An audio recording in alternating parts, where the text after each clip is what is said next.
Bulldog here from Wrestling Merchandise and Memories. That's merchandiseandmemories.com. And we've got another edition of Bulldog's Unboxings here. And as you can see in front of me, this is an Ultimate Edition figure from WWE, from Mattel. But which one? How do you know what's going to be in the box? I suppose if you read the title of this video, you already know. So without further ado, let's open this sumbitch up.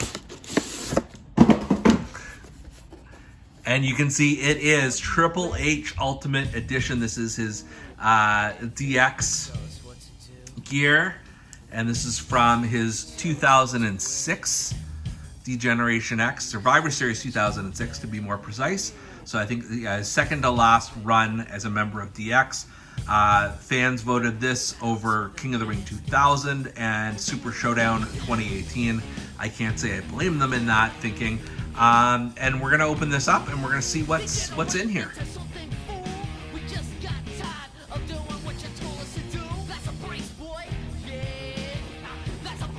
So first off here, let's take a look at the figure itself. I really like the head scan here just because it's different from most of the Triple H figures I own in that it has this Motorhead style mustache that Triple H had for some time, including when he was a heel. So you can do, if you're the type who likes to swap heads onto other figures, you can easily do that and represent his heel run. You know, the taped fists with the taped fingers. He's got a pair of elbow pads here as well. Obviously the deluxe articulation you get from an Ultimate figure, meaning, you know, you have a lot more range of motion for him and that sort of thing. And then on top of that, you've got the Triple H logo with DX written, like sort of spray painted over the front of it. And then in the rear as well, you've got the taped, well, it's really painted, you know, knee wraps as well as the black knee pads over that. And then you've got the Triple H boots, and you've got the toe articulation here as well. You can basically do the splits if you're so inclined. So this is, I mean, I have many Triple H figures, including another Ultimate one, his first Ultimate figure, which was more sort of that 99, 2000 look for him. But I've got to say this seems to be superior in a lot of ways there. And that's not all. It also comes with some other features here.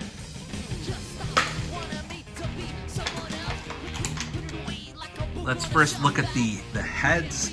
So you've got this, I don't even know what you call this, like a sneer for a Triple H head, maybe? It's okay. It's a little weird looking. But, you know, I'm more than happy to have multiple Motorhead mustache Triple H's, so I guess it could be used for something.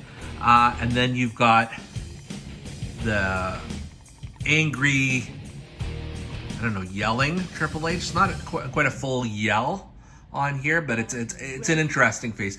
I think you know, the face that this comes packaged with is by far the best one, the most classic Triple H.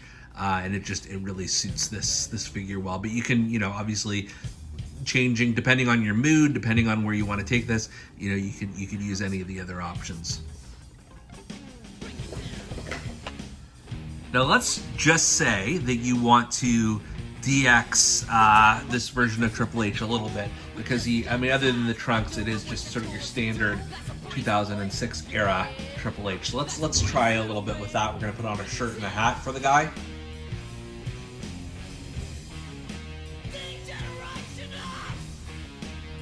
So the shirt is definitely accurate at the time of these like cartoon baby DX guys doing the crotch chop, which I mean, I thought it was weird at the time. I still think so today.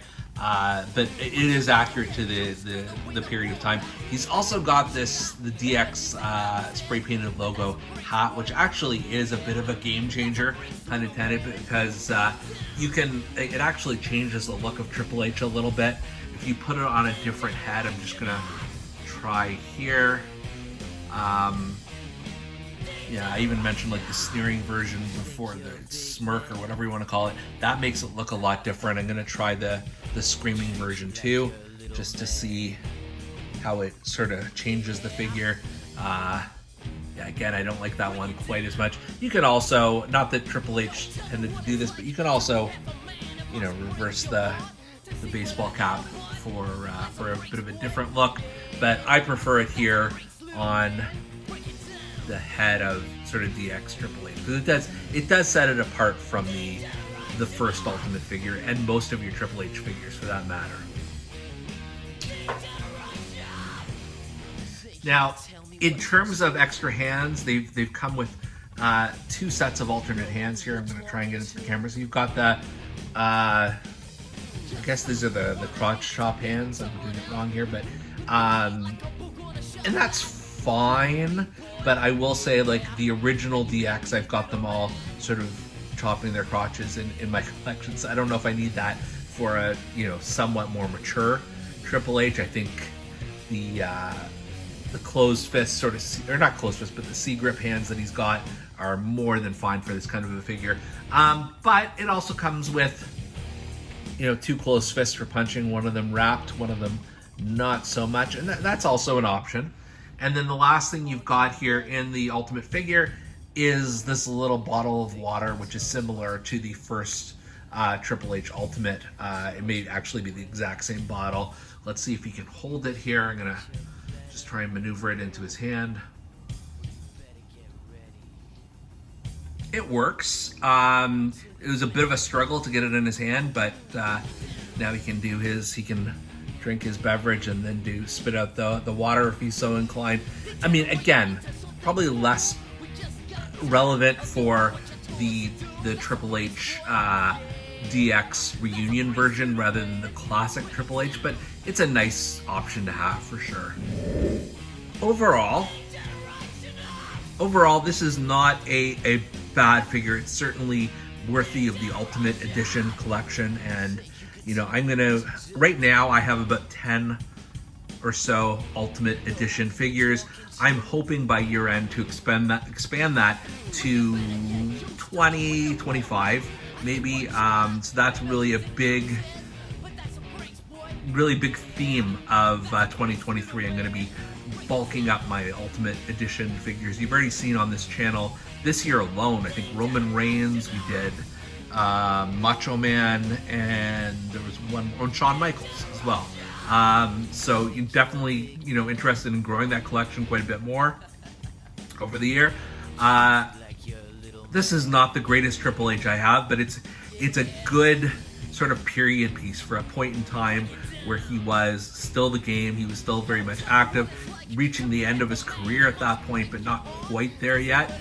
And it looks very accurate to how he dressed and how he looked at the time, so I can't fault them for that. This is not bad. For Bulldog's Unboxings, I'm Canadian Bulldog, and we'll see you next time.